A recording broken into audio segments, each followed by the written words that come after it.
Hi there, Virgos. Welcome to your weekly tarot reading.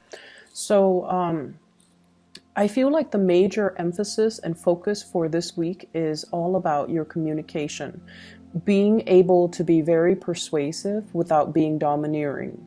And I also feel being able to persuade people with facts rather than manipulation. Okay. A lot of the times when we want somebody to kind of do things that we think they should do, and we kind of justify it by saying, oh, it's for their better good, it's for their greater good, or it's for their best interests. And we might be in a position where we kind of spin the truth or omit truths, or spin a situation so that it skews other people's perception in a specific direction, and that is manipulation. So I feel like this energy is coming in with both of these spreads, so you want to be a little bit careful about your intentions, and you want to be a little bit mindful about not infringing on people's free will. And even if they make decisions that you don't agree with, it's really important to provide the whole truth so that other people can, make informed, enlightened decisions, okay? When it comes to your romantic sector, I feel like you're dealing with a partner who you consider to be kind of like the pillar of stability, okay? You have a really, really stable romantic partner in your life that you're either coupled up with, or somebody that you are thinking about heavily, or you're really in love with. The person shows up as the Ten of Pentacles. So this is their energy. And what it denotes to me with this Ten of Pentacles is someone who's very, very career oriented.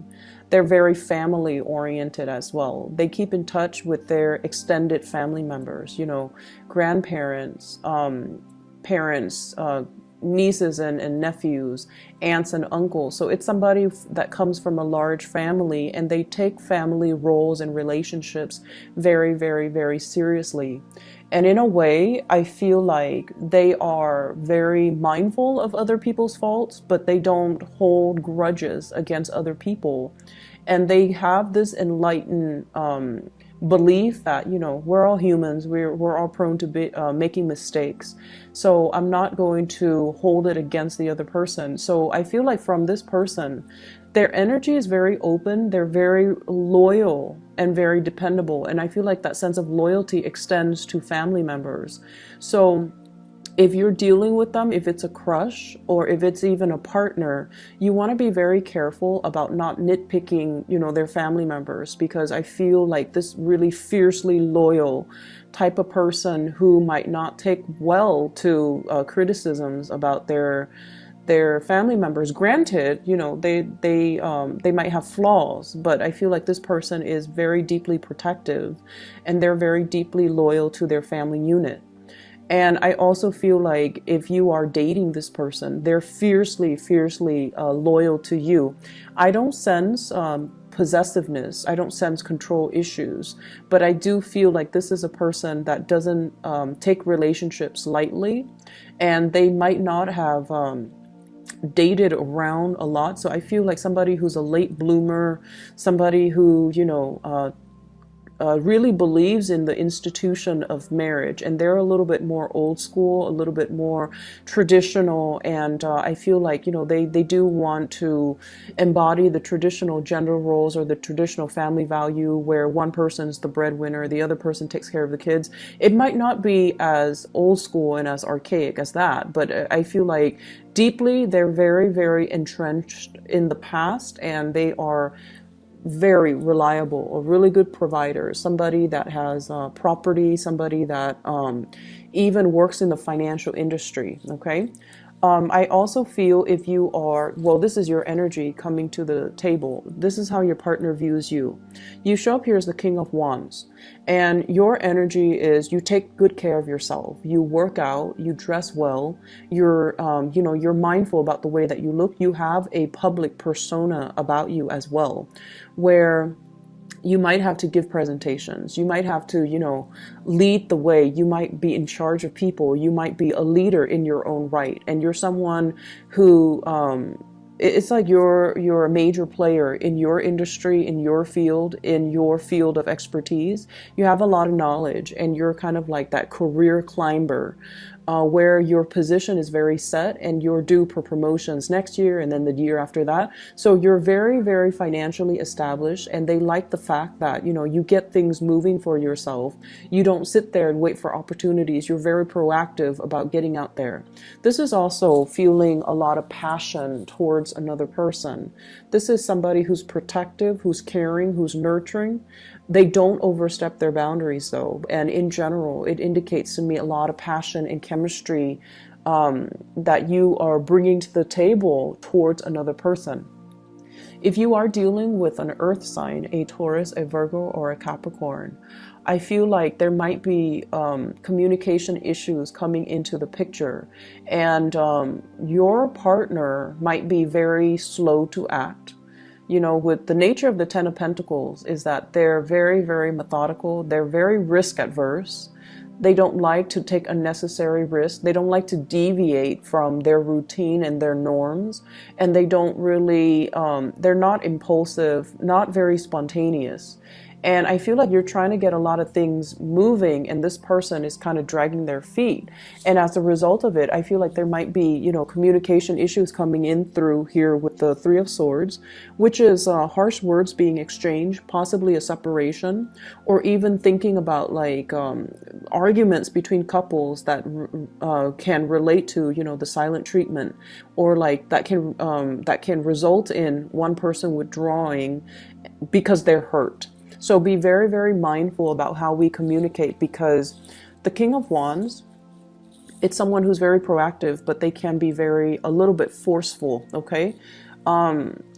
If you're dealing in particular with earth signs, I feel like, you know, want to tone down on the teasing and the communication, and make sure you communicate from a space where you're understanding of their slowness to act, that you're also, you know, a little bit more understanding of their willingness or their unwillingness for change, okay, to make like rapid sweeping change in their lives. They see you as someone who's able to implement, you know, it's like you don't talk about things, you just do them. You don't sit there and say like, oh, here are my plans, you know, you just get things done. And I feel like your partner is not on the same time frame as you, and it can be a little bit frustrating. I see as well a lot of like missed opportunities between you and a crush, okay? So we have here the Five of Cups. This is what I call like the heartbreaker card.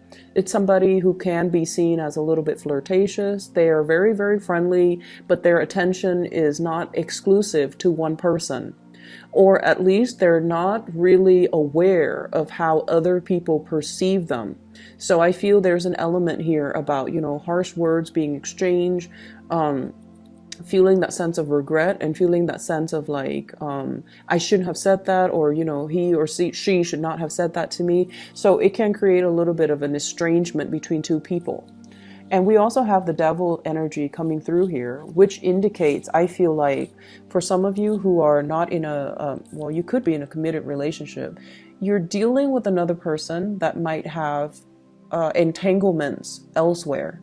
Okay, so they might have a family, they might have, you might find out this week, like somebody you're interested in is already in another relationship. If they've been flirting with you hardcore, then, you know, I feel like you're going to put a stop to that.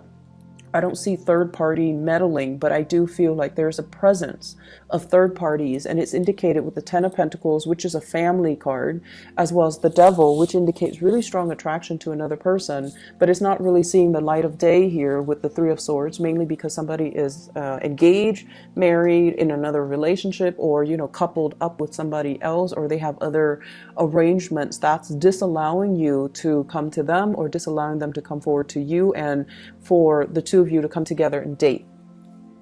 The other areas that I'm going to touch on here is, I feel like for many of you, there's a sense of like self-consciousness, being self-conscious, feeling like anxiety, and I feel like it's in the realm of public speaking. Okay, many of you have high levels of education, so I feel like the majority of people who are watching this you guys have like a high level of education, and it's indicated here with the magician. This is somebody, I feel like, you know, it's somebody who has a mastery over many subjects. So you might have a master's degree, you might have a PhD, you might have a bachelor's degree, you might have multiple certificates, might have multiple degrees.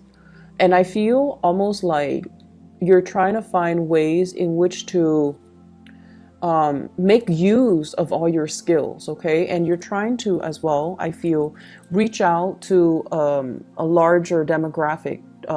You're trying to reach out to a larger group of people. And what I'm sensing is with this World card, I feel like there's a lot of hesitation, even though you are a major player in your field. I feel like there is hesitation and reservation from your end about public speaking, about speaking out, about being center stage, about, you know, having all eyes on you. It can make you feel a little bit uncomfortable. And I mentioned before with Virgo people, you're very good at working behind the scenes and letting somebody else shine under that spotlight. You're not an attention hog, you know.